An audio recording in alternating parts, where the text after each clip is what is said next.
science fiction short story, first published in 1950, chronicles a lone house that stands intact in a California city that has otherwise been obliterated by a nuclear bomb and then is destroyed in a fire caused by a windstorm. Bradbury recognized the potential for complete self-destruction of humans by nuclear war. Join us as Justin King reads There Will Come Soft Rains by Ray Bradbury. There will come soft rains. In the living room, the voice clock sang, "Tick-tock, 7 o'clock. Time to get up. Time to get up. 7 o'clock." As if it were afraid that nobody would. The morning house lay empty. The clock ticked on, repeating and repeating its sounds into the emptiness. 7-9, breakfast time. 7-9.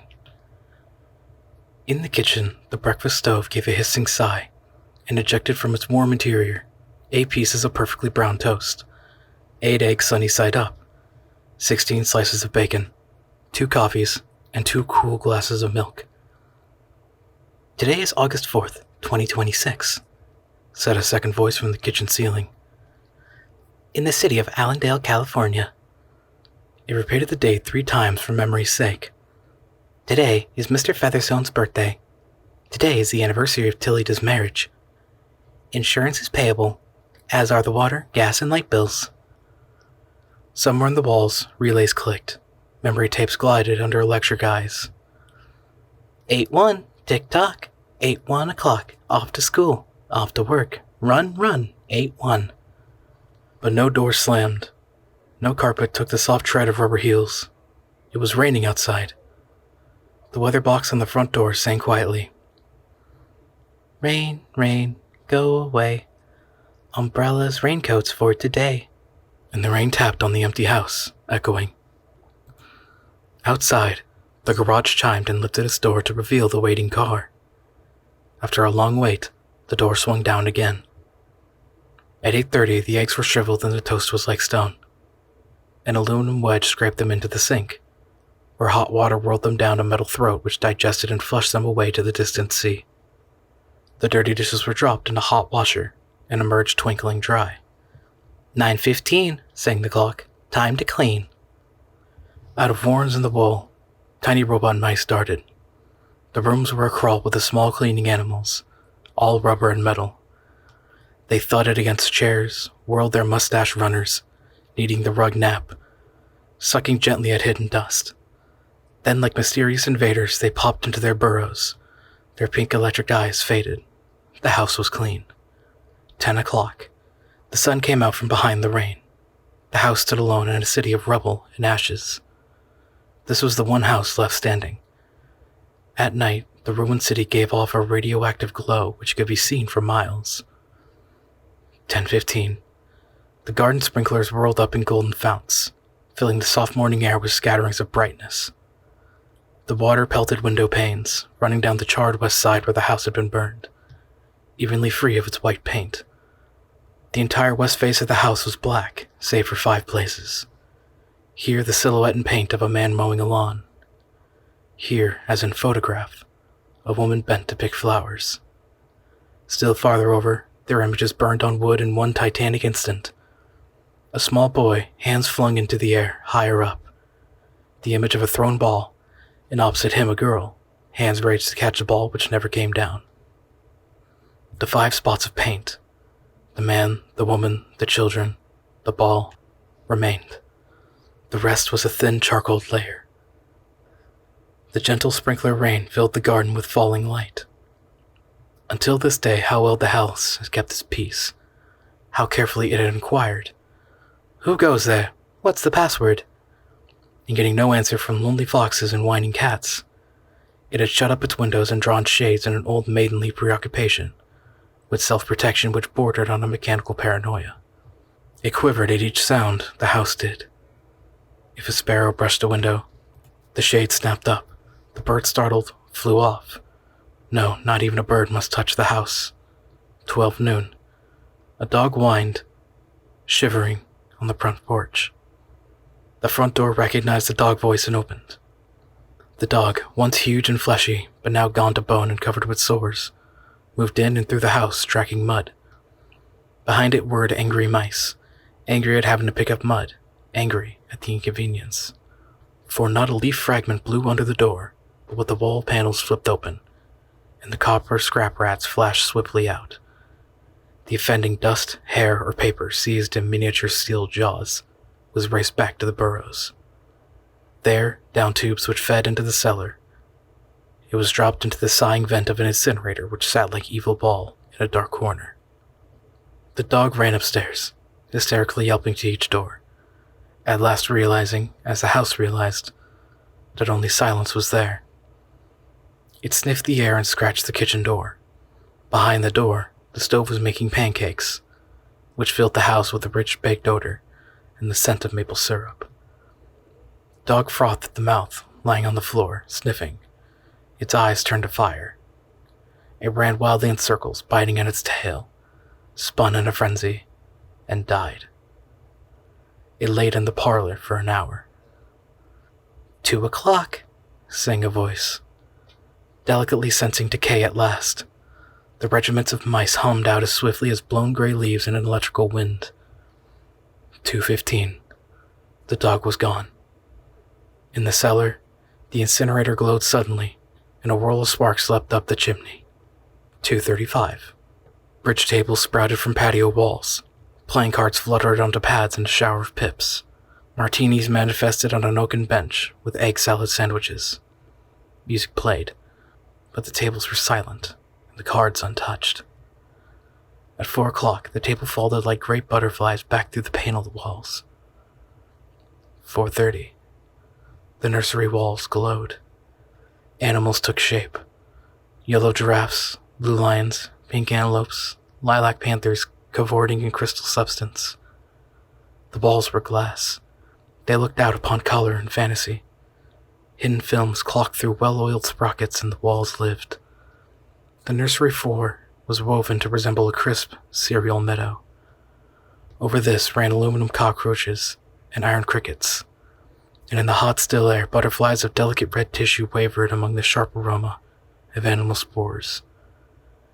There was a sound like a great matted yellow hive of bees within a dark bellows, the lazy bumble of a purring lion, and there was the patter of okapi feet, and the murmur of a fresh jungle rain like other hoofs, falling upon the summer-starched grass. Now the walls dissolved into distance of parched grass, mile on mile, and warm endless sky. The animals drew away into thorn breaks and water holes. It was a children's hour. 5 o'clock. The bath filled with clear hot water. 7, 6, 8 o'clock. The dinner dishes manipulated like magic tricks, and in the study a click. In the metal stand opposite the hearth where a fire now blazed up warmly, a cigar popped out. Half an inch of soft gray ash on it, smoking, waiting. 9 o'clock. The beds warmed their hidden circuits, for nights were cool here. 9:05. A voice spoke out from the study ceiling. "Mrs. McClellan, which poem would you like this evening?" The house was silent. The voice said at last, "Since you express no preference, I shall select a poem at random." Quiet music rose to back the voice. "Sarah Teasdale, as I recall, your favorite. There will come soft rains in the smell of the ground, and swallows circling with their shimmering sound, and frogs in the pools singing at night, and wild plum trees in tremulous white. Robins will wear their feathery fire, whistling their whims on a low fence wire. And not one will know of the war, not one will care at last when it is done. No one would mind, neither bird nor tree, if mankind perished utterly, and spring herself, when she woke at dawn, would scarcely know that we were gone." The fire burned on the stone hearth, and the cigar fell away into a mound of quiet ash on its tray. The empty chairs faced each other between the silent walls, and the music played. At 10 o'clock, the house began to die. The wind blew. A falling tree crashed through the kitchen window. Cleaning solvent, bottles shattered over the stove. The room was ablaze in an instant. "Fire!" screamed a voice. The house lights flashed.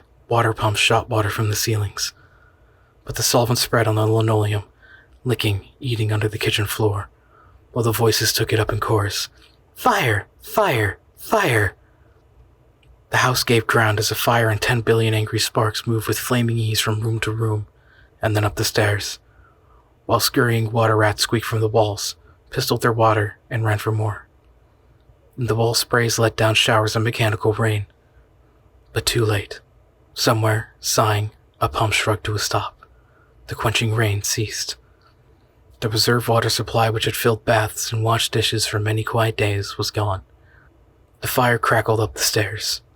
It fed upon Picassos and Matisses in the upper halls like delicacies, baking off the oily flesh, tenderly crisping the canvases into black shavings. Now the fire lay in beds, stood in windows, changed the color of drapes, and then reinforcements.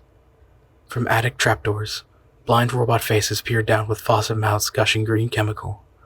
The fire backed off, as even an elephant must at the sight of a dead snake. Now there were 20 snakes whipping over the floor, killing the fire with a clear cold venom of green froth. But the fire was clever. It had sent flames outside the house, up through the attic to the pumps there. An explosion. The attic brain which directed the pumps was shattered into bronze shrapnel on the beams. The fire rushed back into every closet, and fell to the clothes hung there. The house shuddered, oak bone on bone, its bared skeleton cringing from the heat, its wire, its nerves revealed as if a surgeon had torn the skin off, to let the red veins and capillaries quiver in the scalded air. Help! Help! Fire! Run! Run! Heat snapped mirrors like the first brittle winter ice, and the voices wailed, Fire! Fire! Run! Run! Like a tragic nursery rhyme. A dozen voices, high, low, like children dying in a forest alone. Alone.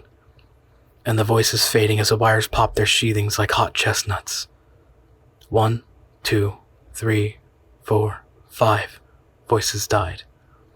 In the nursery, the jungles burned. Blue lions roared, purple giraffes bounded off. The panthers ran in circles, changing color, and 10 million animals running before the fire vanished off toward a distant steaming river. 10 more voices died. In the last distance, under the fire avalanche, other choruses, oblivious, could be heard announcing the time, cutting the lawn by remote control mower, or setting an umbrella frantically out and in, the slamming and opening front door, 1,000 things happening, like a clock shop when each clock strikes the hour insanely before or after the other. A scene of maniac confusion, yet unity, singing, screaming. A few last cleaning mice darting bravely out to carry the horrid ashes away. And one voice, with sublime disregard for the situation, read poetry aloud in the fiery study. Until all the film spools burned, until all the wires withered, and the circuits cracked. The fire burst the house and let it slam flat down, puffing out skirts of spark and smoke. In the kitchen, an instant before the rain of fire and timber, the stove could be seen making breakfasts at a psychopathic rate. 10 dozen eggs, 6 loaves of toast, 20 dozen bacon strips, which eaten by fire started the stove working again. Hysterically hissing. The crash. The attic smashing into kitchen and parlor. The parlor into cellar. Cellar into sub-cellar. Deep freeze. Armchair, film tapes, circuits, beds. And all like skeletons thrown in a cluttered mound deep under. Smoke and silence. A great quantity of smoke. Dawn showed faintly in the east. Among the ruins, one wall stood alone.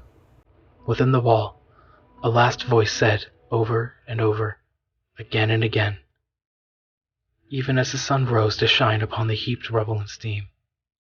Today is August 5th, 2026. Today is August 5th, 2026. Today is August 5th, 2026.